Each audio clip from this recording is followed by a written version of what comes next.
उससे हमें साफ करनी है और लक्ष्य को और पहुंचना है। तो बावन का उसका मूल आधार है पवित्रता।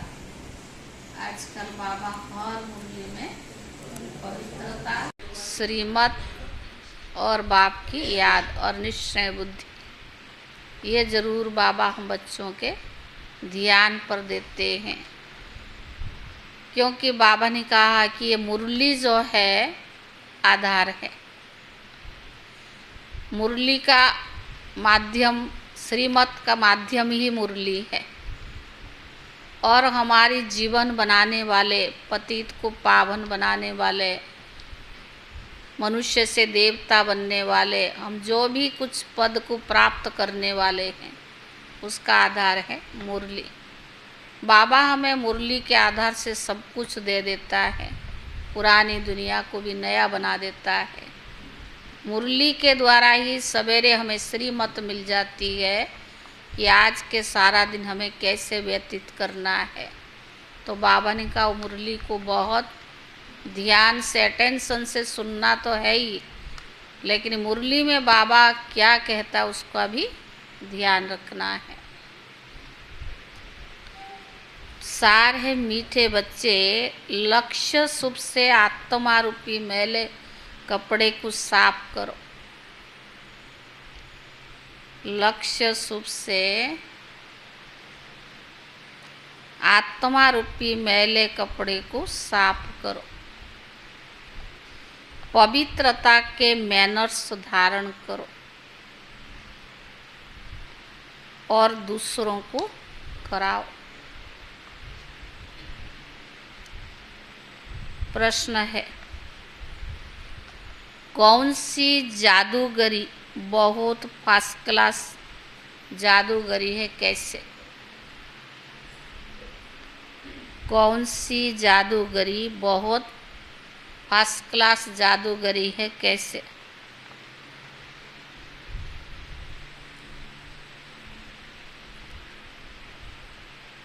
उत्तर है ईश्वरीय जादूगरी। ईश्वरीय जादू क्या है? मुरली है ना। तो बाबा ने कहा फर्स्ट क्लास है, क्योंकि इससे नरकवासी से स्वर्गवासी बन जाते, पति से पावन बन जाते। नरकवासी से स्वर्गवासी, पति से पावन बन जाते। यह जादूगरी बाप ही सिखलाते हैं।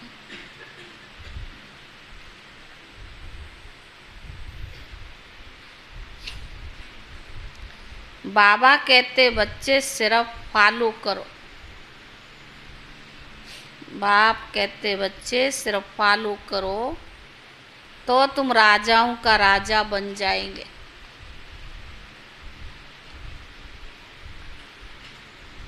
आत्मा को पवित्र बनाओ तो शरीर भी पवित्र मिलेगा। आत्मा को पवित्र बनाओ तो शरीर भी पवित्र मिलेगा। पुराना तन मन धन ईश्वर कर दो। पुराना तन मन धन ईश्वर कर दो तो नया मिल जाएगा। ऐसा सौदा संगम पर बाप ही सिखलाते हैं। शरीर तो पवित्र मिलेगा, पुराना तन मन धन ईश्वर कर दो तो नया मिलेगा। ऐसा सौदा संगम पर बाप ही सिखलाते हैं। गीत आज अंधेरे में है इंसान। ओम शांति। बच्चों ने गीत की लाइन सुनी। एक तरफ है सारी दुनिया भक्ति मार्ग वाले, दूसरे तरफ तुम बच्चे ज्ञान मार्ग वाले। वह भक्ति की सीढ़ी चढ़ते रहते और तुम बच्चे ज्ञान की सीढ़ी चढ़ते हो। भक्ति की सीढ़ी उतरते हो। बच्चे जानते हैं आधा कल्प से भक्ति की सीढ़ी चढ़नी होती है। जितनी भक्ति की सीढ़ी चढ़ते उतना नीचे आते हैं। फिर जितना ज्ञान की सीढ़ी चढ़ेंगे उतना सदगति को पाएंगे। भक्त भी पहले अभिविचारी होते हैं, पीछे बेभिचारी बनते हैं, बिल्कुल ही अंधश्रद्धा में चले जाते हैं, कुछ भी नहीं समझते हैं, गाते भी है हम घोर अंधियारे में है, सतगुरु बिगर घोर अंधियारा है। गुरु तो यहाँ बहुत है, अब सच्चा गुरु कौन है?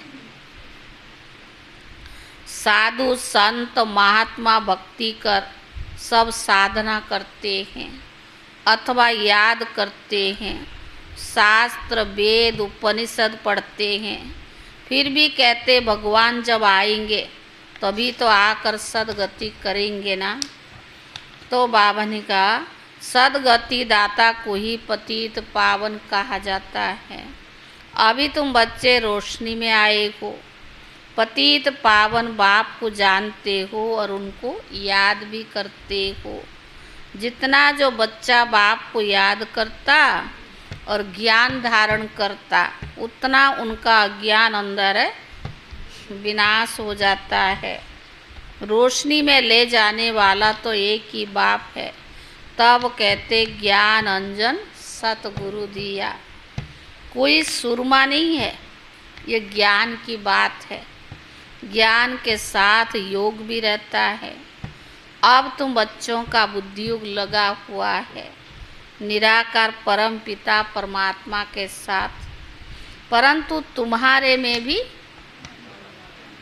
नंबरवार है और कोई मनुष्य मात्र का सर्वशक्तिवान परमात्मा के साथ योग है नहीं। तुमको भी बाप से मुक्ति और जीवन मुक्ति धाम से योग लगाना पड़ता है। मुक्ति जीवन मुक्ति के लिए भी दैवी मैनर्स चाहिए। मुक्ति और जीवन मुक्ति के लिए भी क्या चाहिए? दैवी मैनर्स चाहिए। इस समय सबके मैनर्स आसुरी है। परम पिता परमात्मा के गुण गाए जाते हैं। मनुष्य सृष्टि का बीज रूप है, सत्य है, चैतन्य है, आनंद का सागर है, ज्ञान का सागर है, पवित्रता का सागर है, फॉर एवर है। उनका ये पद अविनाशी है और कोई मनुष्य का अविनाशी पद हो ही नहीं सकता। भले अभी तुम ज्ञान के सागर पवित्रता के सागर बनते हो, परंतु लिमिटेड बनते हो। बाप कहते मैं तो अनलिमिटेड हूँ, तुमको अनलिमिटेड बना नहीं सकता। नहीं तो खैली कैसे चले? तुम फॉर एवर नहीं बन सकते हो। 21 जन्मों के लिए तुम बनते हो। 21 पीढ़ी गाए हुए हैं। तुम फॉर एवर बनो, यह कायदा है ही नहीं। फिर तो बाप सारे हो जाएंगे ना। मैं हूँ एवर प्योर, रहता भी हूँ परम धाम में। मेरे पास क्या है? बाबा के पास क्या है? हाँ, क्या है बाबा के पास? ज्ञान पवित्रता आदि है ही। तुम भूल जाते हो तो इस समय बाप बच्चों को घूर अंधियारे से निकाल ज्ञान और योग से पवित्र बनाते हैं। और कोई ऐसे कह ही नहीं सके कि मैं परम धाम से आया हूँ। मुझ बाप को याद करो। भले सन्यासी अपने को परमात्मा भी कहलाते हैं, परंतु ऐसे नहीं कह सकते कि मैं परम धाम से आया हूँ, अब मुझे याद करो। इन महावाक्यों को कोई कॉपी कर नहीं सकते। जो बाबा का महावाक्य है उसको कोई कॉपी कर ही नहीं सकता। बाप कहते मैं आता हूँ तुमको राजाओं का राजा बनाने। अब बनेंगे वही जो कल पहले बने होंगे। तुम जानते हो कितने बच्चे पवित्र बनते हैं, कितने अशुद्ध मैले भी बन जाते हैं। कोई ज्ञान मार्ग में तो बहुत अच्छे ऊंचाई पर चढ़ जाते, पवित्र बनते, और कई मैले ही रह जाते हैं। बाप आकर मैले कपड़ों को साफ करते हैं। आत्मा ही मैली बनती है। आत्मा को समझाते तुमको माया ने कितनी मैला बना दिया है। एक जन्म की बात नहीं, ये जन्म जन्मांतर की बात है। अब बाप आकर आत्मा को साफ करने के लिए लक्ष्य सूप देते हैं। कहते मुझे याद करो तो तुम्हारी आत्मा जो उझाई हुई है वो योग से जग जाएगी। स्मृति दिलाते हैं ना, तुमको स्वर्ग में भेजा था और माया ने मैला बना दिया। अब तुमको स्वर्ग का मालिक बनाने आया हूँ। मैं इस ब्रह्मा तन से शिक्षा दे रहा हूँ। आत्मा को कहते देह सहित, देह के सभी संबंधों को भूल मुझ बाप को याद करो तो आत्मा साफ हो जाएगी।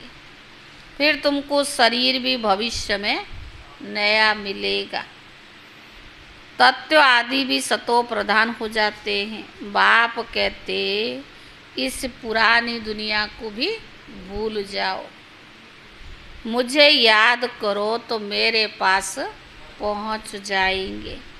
इस पुरानी दुनिया में कोई चीज़ बनाते हैं तो उस पर नया नाम रख देते हैं।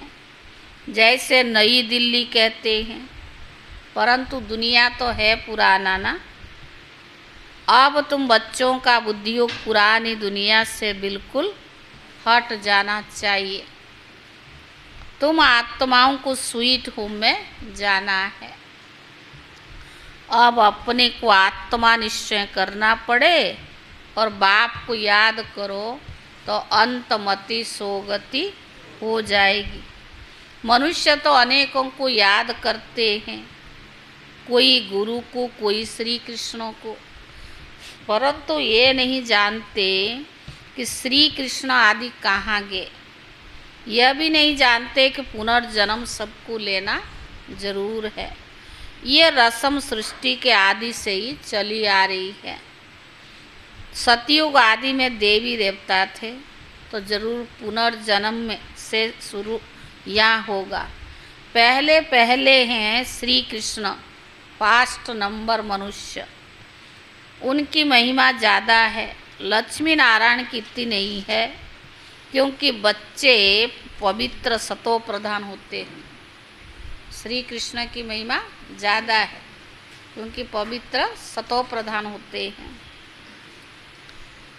परंतु नहीं जानते हैं कि श्री कृष्ण पूरी कहाँ है। तो बाबा ने कहा वैकुंठ कहते, परंतु सतयुग का पता तो किसको भी है नहीं। श्री कृष्ण को द्वापर में ले गए, वह नाम रूप दूसरे जन्म में हो ही नहीं सकता। श्री कृष्ण तो सतयुग में था ना। तुम जानते हो ये जगदम्बा जगत पिता जाकर लक्ष्मी नारायण बनते हैं। सतयुग को कृष्णपुरी कहा जाता है। अब ये कंसपुरी, यह आसुरी नाम है। वहाँ है देवी संप्रदाय और यहाँ है आसुरी संप्रदाय। यह नाम सिर्फ गीता में है और कोई शास्त्र में हो ना सके। बाप बैठ संगम युग पर समझाते हैं। तो बाप है रचयिता, उनको कहा जाता है मनुष्य सृष्टि का बीज रूप। तुम गाते हो बाबा आप पतित पावन हो, इस पतित दुनिया को आकर पावन बनाओ। पावन सृष्टि को रचकर पतित दुनिया का विनाश कराओ। बराबर ब्रह्मा द्वारा पावन सृष्टि रचते हैं, फिर शंकर द्वारा पति सृष्टि का विनाश होता है। ये बातें और कोई भी मनुष्य नहीं जानते हैं। अब तुम बच्चे बाप साथ योग लगाते हो। तुम देखते हो मैले कपड़ों को सटका लगता है तो कोई फट भी पड़ते, ज़्यादा मैला होता है तो उसको सटका लगाओ तो क्या करता, फट जाता है। तो वैसे आत्मा अति तमो प्रधान है, अगर उसको कुछ डायरेक्शन मिलता है वो सुन ही नहीं सकता, जैसे कि छोड़ के चला जाता है, फट पड़ता है।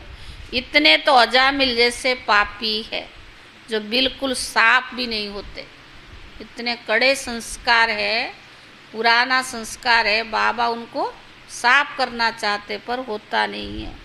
बाबा कितना अच्छी रीति समझाते, बच्चे मोस्ट विलेवेड बाप और मोस्ट विलेवेड सुख धाम को याद करो, यह अति दुख धाम है।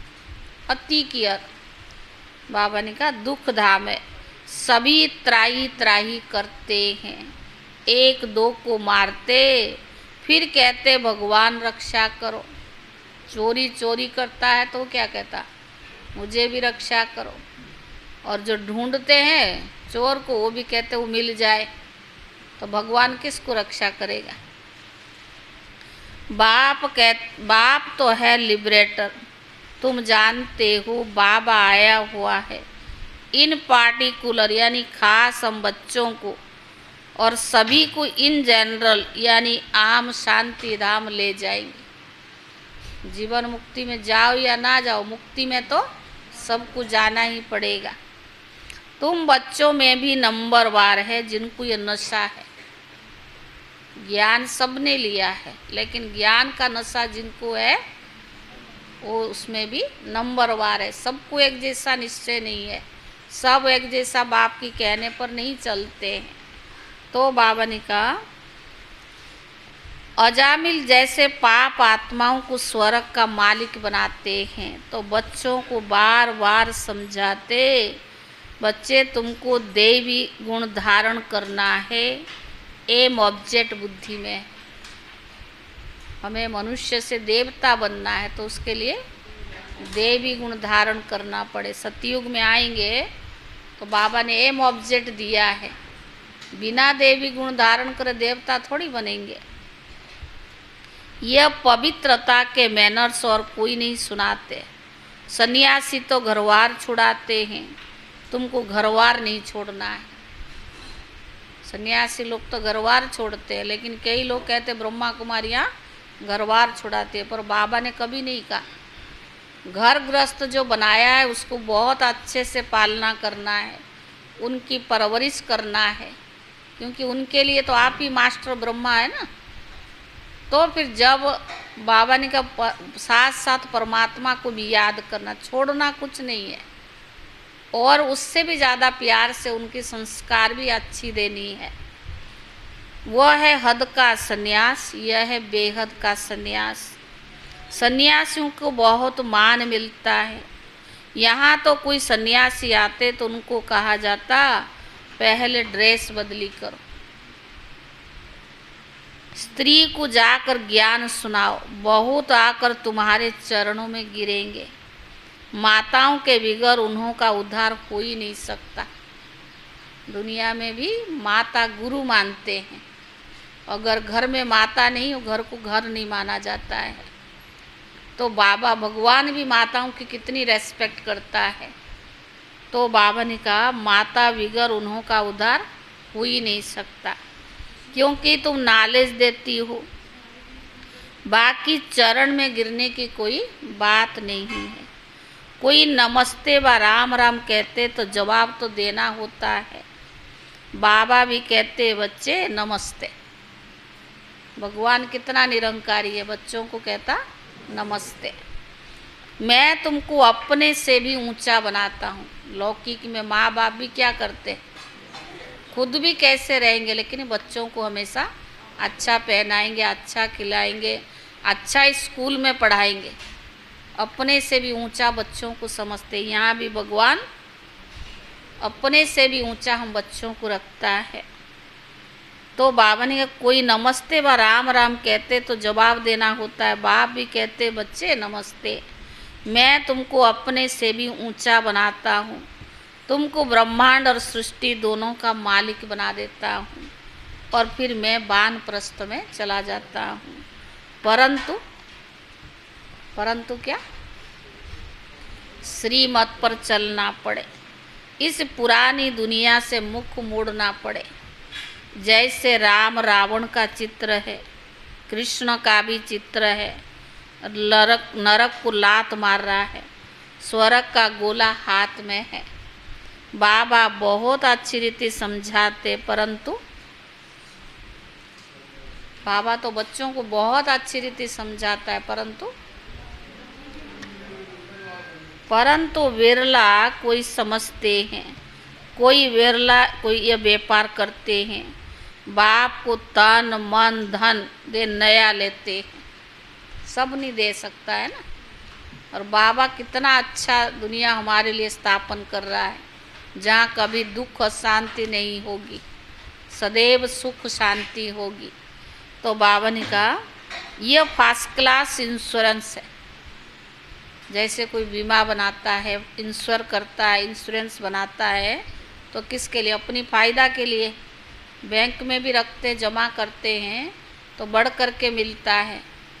इस प्रकार अगर भगवान को भी तन मन धन को इंश्योर करता है तो बाबा कहता है ये बहुत अच्छा इंश्योरेंस है। बाप कहते तुम आत्माओं को पवित्र बनाएंगे तो शरीर भी पवित्र मिलेगा, फिर स्वर्ग में राजा ही करेंगे। इसीलिए इनको सौदागर जादूगर भी कहते हैं। कैसे फर्स्ट क्लास जादूगरी? तो बाबा ने क्या प्राप्ति बहुत है। बाप कहते राजाओं का राजा बनो, पालो फादर करो। ये बाप ब्रह्मा शिव बाबा अधर कुमार है, मम्मा तो कुमारी थी और ये ब्रह्मा बाबा अधर कुमार है। मम्मा कुमारी कन्या है तो फालू तो करना पड़े ना। तुम कहेंगे हम भाई बहन है, बाप से वर्षा लेते हैं। वैसे लौकिक में बहन को वर्षा नहीं मिलता है, किसको मिलता है? अभी तो कानून बदल गया, जितने लड़के को मिलेगा उतनी लड़की को बराबर मिलता है। पर ये साकार मुरली है ना, पहले लड़कों को मिलता था, लड़कियों को नहीं। तो बाबा ने कहा तुम कहेंगे हम भाई बहन है तो बाप से वर्षा लेते हैं। वैसे लौकिक में बहन को वर्षा नहीं मिलता, भाई को मिलता है। यहाँ तुम सबको मिलता है क्योंकि तुम सब आत्माएं हो। बाप कहते तुम सबको मेरे पास आना है, फिर तो ये भाई बहन का नाता टूट जाता है। वहाँ बाप और बच्चों का नाता इसलिए कहते we are all brothers. Brotherhood है, फादरहुड होता नहीं। एक बाप है और हम सब उनके बच्चे हैं। हम आत्मा भाई भाई और शिव बाबा हमारा बाप है। ये नहीं कि हम सभी परमात्मा सो परमात्मा, ऐसा नहीं। बाप कहते तुम सबको मेरे पास आना है। सर्वव्यापी के ज्ञान से बहुत नुकसान किया है। अब तुम बच्चों को बाप को याद करना है। ऐसा नहीं कोई योग में बिठाए, तुमको लक्ष्य मिला हुआ है। मुरली सुनकर फिर चलते फिरते योग में रहना है। यात्रा है, अब जा रही हैं। 8 घंटा भले सर्विस करो, वह भी छूट है, बाकी टाइम देना है। मुख्य बात है पवित्रता की। 1-2 को पतित बनाते आदि मध्य अंत दुख किया है। अब बिल्कुल झाड़ सड़ गया है। बाबा आकर सड़े हुए झाड़ को देवी झाड़ बनाते हैं। अब बाबा कहते बच्चे श्रीमत पर चलो। शिव बाबा की बात करते हैं तो ब्रह्मा भी बात करते हैं, परंतु तुम जानते हो शिव बाबा हमारा बाप भी है, टीचर भी है और सतगुरु भी है। तुम बच्चे भी तो स्टूडेंट हो, उनसे गारंटी करते हैं तुमको मैं वापस लेकर ही जाऊंगा। ऐसी गारंटी कोई और कर ना सके। वह सिर्फ अपने ऊपर बड़े बड़े टाइटल देते हैं। अब अथॉरिटी मिली है, तुम समझा सकते हो कि जगत गुरु एक वही है, सबकी सदगति करते हैं। ऐसे सुखदाता बाप को कोई जानते नहीं। अगर बाप को जाने तो प्रॉपर्टी को भी जान जाए। अच्छा माता पिता बाप दादा का मीठे मीठे सीखी ले दे बच्चों प्रति याद प्यार और गुड मॉर्निंग। रूहानी बाप की रूहानी बच्चों को नमस्ते। और रूहानी बच्चों की तरफ से रूहानी बाप दादा को याद प्यार और नमस्ते नमस्ते। धारणा के लिए मुख्य सार।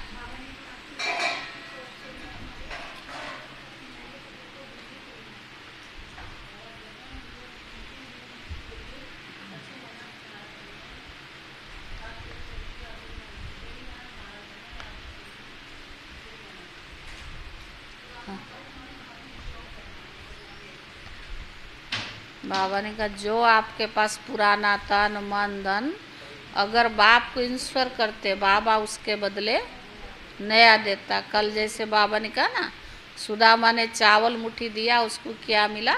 महल मिल गया। बाबा बच्चों का रखता कुछ नहीं है, जो हम देते कई गुना बढ़ा करके देता है।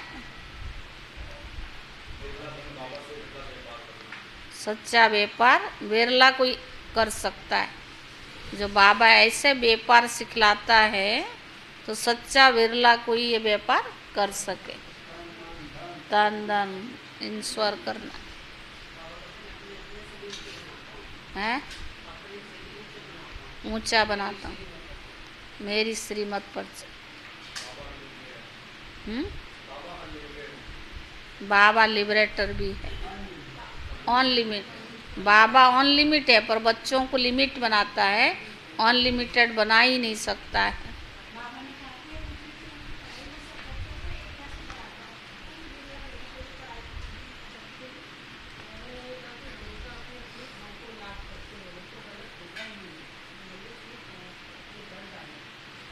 धारणा के लिए मुख्य सार। आज भोग भी है ना। पहला है अंतमति सोगति के लिए पुरानी दुनिया से दिल हटाकर, अंतमति सोगति के लिए पुरानी दुनिया से दिल हटाकर अपना मुख मोड़ लेना है। अपने स्वीट होम को याद करना है। अपने स्वीट होम को याद करना है। दूसरा, सौदागर बाप से सच्चा सौदा करना है। सौदागर बाप से सच्चा सौदा करना है। तन मन धन सब ईश्वर कर फॉलो फादर करना है।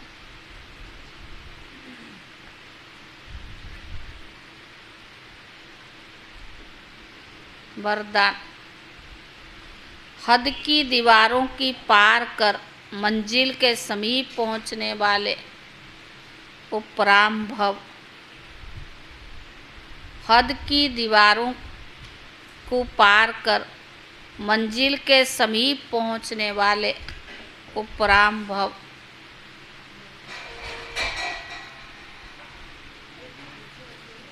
किसी भी प्रकार की हद की दीवार को पार करने की निशानी है पार किया उपराम बना। पार किया और उपराम बना। उपराम स्थिति अर्थात उड़ती कला।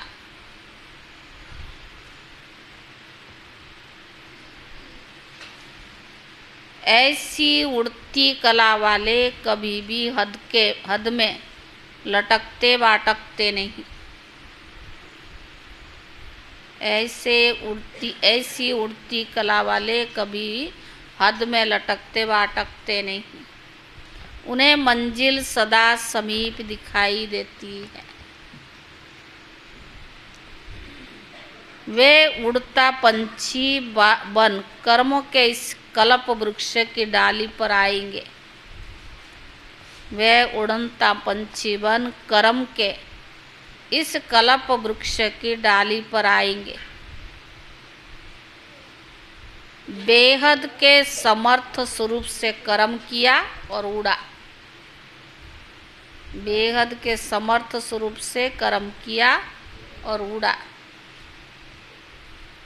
कर्म रूपी डाली के बंधन में फंसेंगे नहीं। कर्म करेंगे लेकिन उसमें फंसेंगे नहीं, सदा स्वतंत्र होंगे। स्लोगन,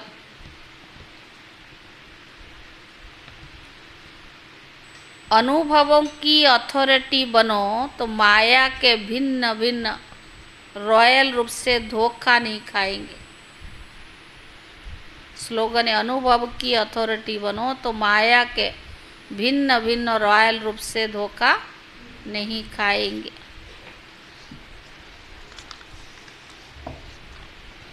यह है अव्यक्त इशारा। आज का पॉइंट 13 तारीख। अगर श्रेष्ठ भावना, श्रेष्ठ कामना की वृत्ति है तो सेकंड के संकल्प से, दृष्टि से, अपने दिल के मुस्कुराहट से सेकंड में भी किसी को बहुत कुछ दे सकते हो। जो भी आवे उसको कोई ना कोई गिफ्ट जरूर दो, कोई खाली हाथ ना जाए। बाबा ने इतना ज्ञान दिया है, उसको कुछ ना कुछ दो, वो खाली ना जावे। ओम शांति। अभी हम बाबा को भोग लगाएंगे।